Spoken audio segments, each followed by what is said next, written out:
En la antigua Grecia, Medusa era universalmente conocida y temida como una monstruosa gorgona, capaz de transformar a cualquier hombre en piedra con una sola mirada.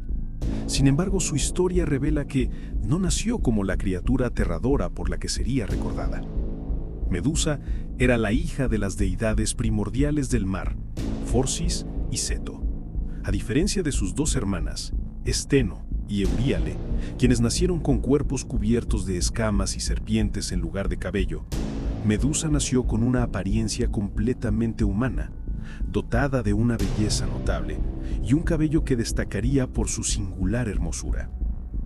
Sus primeros años los pasó cerca de la costa, en un ambiente que, aunque podría haberla expuesto a la soledad debido a la reputación de su familia, le permitió forjar un vínculo especial. Allí, Medusa desarrolló una amistad profunda y sincera con un niño llamado Íficles. Para Íficles, Medusa era una persona alegre, gentil y llena de bondad, una percepción que contrastaba con cualquier fama oscura que pudiera rodear a su linaje. A medida que Medusa crecía, su belleza florecía, y el joven Íficles, ahora un adolescente, comenzó a desarrollar sentimientos de amor por ella. Sin embargo, Medusa albergaba una aspiración más elevada y espiritual.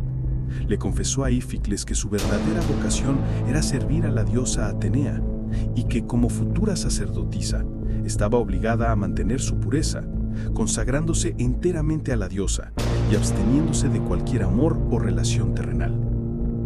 Decidida a cumplir su vocación, Medusa viajó a Atenas, la polis sagrada de la diosa Atenea. Allí, se unió al cuerpo de sacerdotisas en el grandioso templo de Atenea, situado en la majestuosa Acrópolis. Su devoción y disciplina en el servicio a la diosa eran ejemplares, y su cabello, de una belleza tan inusual, se convirtió en objeto de admiración entre los peregrinos y fieles que visitaban el templo. Íficles, a pesar de la distancia y la naturaleza de su vocación, la visitaba periódicamente, sintiendo un profundo orgullo al verla tan feliz y dedicada a su fe. La excepcional belleza de Medusa, particularmente la de su cabello, comenzó a convertirse en tema de comentarios entre los mortales y quizás entre los dioses. Pronto los rumores que circulaban sugerían que la cabellera de Medusa rivalizaba e incluso superaba la magnificencia de los cabellos de la propia diosa Atenea. Esta comparación, aunque inocente para Medusa, no pasó desapercibida para la celosa Atenea, generando una sutil pero creciente incomodidad en la diosa de la sabiduría y la guerra. Al mismo tiempo, otro dios notó la creciente cercanía y afecto que Atenea sentía por su devota sacerdotisa. Se trataba de Poseidón, el impetuoso dios de los mares, quien aún albergaba un profundo y amargo rencor contra Atenea.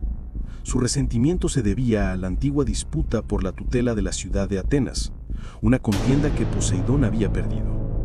Viendo en Medusa un instrumento perfecto, Poseidón concibió un plan para vengarse de su rival divina a través de la sacerdotisa más admirada de Atenea. Un día, siguiendo su rutina como sacerdotisa, Medusa se aventuró fuera del templo para recolectar hierbas cerca de la orilla del mar, el dominio de Poseidón. Íficles, inquieto por presentimientos y preocupado por la seguridad de Medusa, la siguió discretamente desde la distancia. De repente, Poseidón emergió de las profundidades oceánicas, desatando su poderosa presencia. Intentó seducir a Medusa con palabras persuasivas, cuestionando su devoción a Atenea y ofreciéndole una vida de esplendor. Medusa, sin embargo, permaneció firme en sus votos y su compromiso con Atenea. Recordando su promesa de pureza, rechazó las insinuaciones de Poseidón con vehemencia. En un acto desesperado por escapar del dios, huyó, buscando refugio en el único lugar que consideraba verdaderamente sagrado e inexpugnable, el interior del templo de Atenea. Íficles, quien había sido testigo de la escena desde lejos, intentó intervenir para proteger a Medusa, pero el iracundo Poseidón lo arrojó violentamente a un lado dejándolo malherido. Sin respeto por la santidad del lugar, ni por la inviolabilidad del santuario de una diosa olímpica, Poseidón persiguió a Medusa hasta el altar principal del templo. Allí, en el espacio más sagrado de Atenea, el dios de los mares abusó de la defensora sacerdotisa, profanando no solo a Medusa, sino también el honor de la diosa a quien servía. Atenea, la diosa de la sabiduría y la guerra, fue testigo de la atroz profanación de su templo y de su sacerdotisa. Sin embargo, su furia y su indignación no recayeron sobre el dios Poseidón, el verdadero perpetrador del crimen que había ultrajado su santuario. En un giro cruel y devastador, la ira de Atenea se volcó completamente sobre Medusa.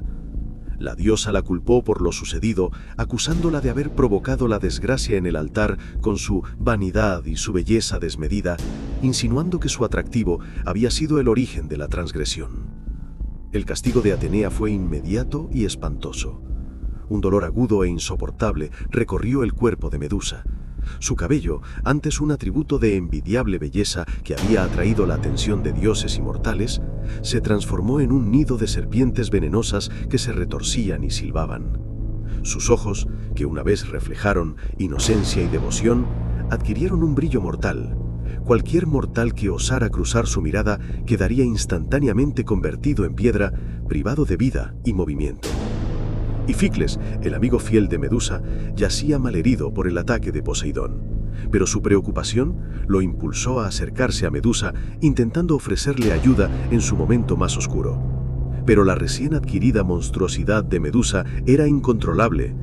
Una de las serpientes que ahora conformaban su cabello le mordió, y en el instante en que sus miradas se cruzaron, el joven Ificles, su primer amor y su único amigo, quedó petrificado, convirtiéndose en una estatua de piedra. Medusa acababa de perder todo lo que le importaba y por su propia maldición. La visión de Ificles convertido en piedra fue la última gota para Medusa.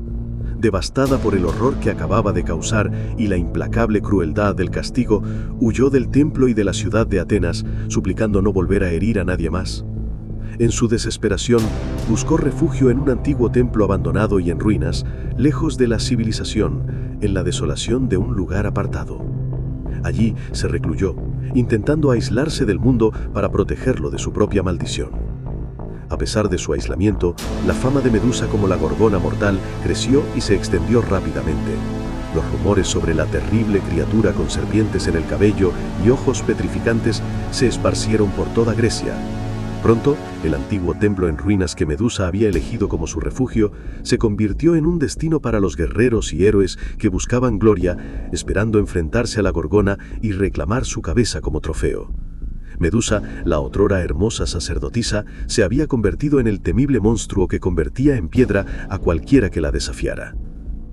Muchos años transcurrieron desde el exilio de Medusa, durante los cuales su leyenda como la gorgona petrificadora se afianzó. Fue entonces cuando un nuevo héroe emergió, Perseo, hijo del poderoso Zeus y la mortal Dánae. Perseo, destinado a grandes hazañas, fue animado por la propia Atenea para emprender la peligrosa misión de acabar con Medusa. La diosa, aún resentida por la profanación de su templo, buscaba un campeón que eliminara a la criatura que ella misma había creado. Para una tarea tan mortal, Perseo necesitaba ayuda divina. El dios Hermes, mensajero de los dioses, le otorgó unas sandalias aladas que le permitirían volar. La misma Atenea, su benefactor principal, le prestó su reluciente escudo de bronce bruñido, cuyo brillo servía como un espejo perfecto. Además, recibió de las ninfas un zurrón mágico para guardar la cabeza de Medusa y un casco de Hades que lo hacía invisible y una hoz adamantina para el corte. Equipado con estos dones celestiales, Perseo se puso en camino hacia el lugar desolado donde la gorgona se había refugiado.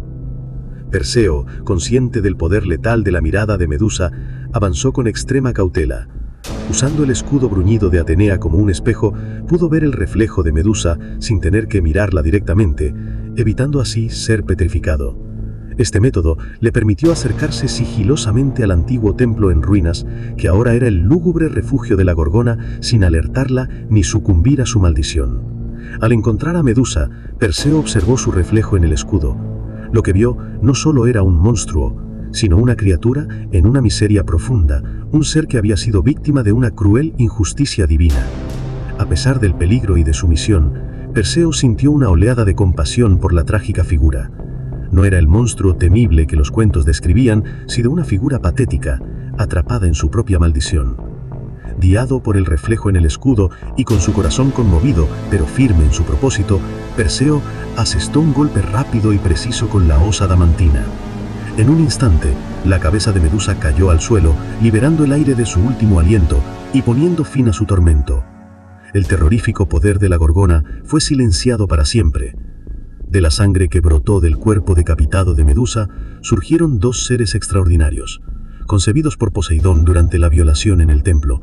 El primero fue Crisaor, un guerrero gigante que nació empuñando una espada de oro. El segundo, y más famoso, fue Pegasus, el caballo alado de una deslumbrante blancura que se elevó majestuosamente hacia el cielo. Estos nacimientos milagrosos fueron un testimonio de su linaje divino y de la violencia de su concepción. Perseo, completada su misión, recogió rápidamente la cabeza de Medusa. Consciente de que su poder petrificante aún persistía incluso separada del cuerpo, la guardó cuidadosamente en el zurrón mágico que le habían dado las ninfas.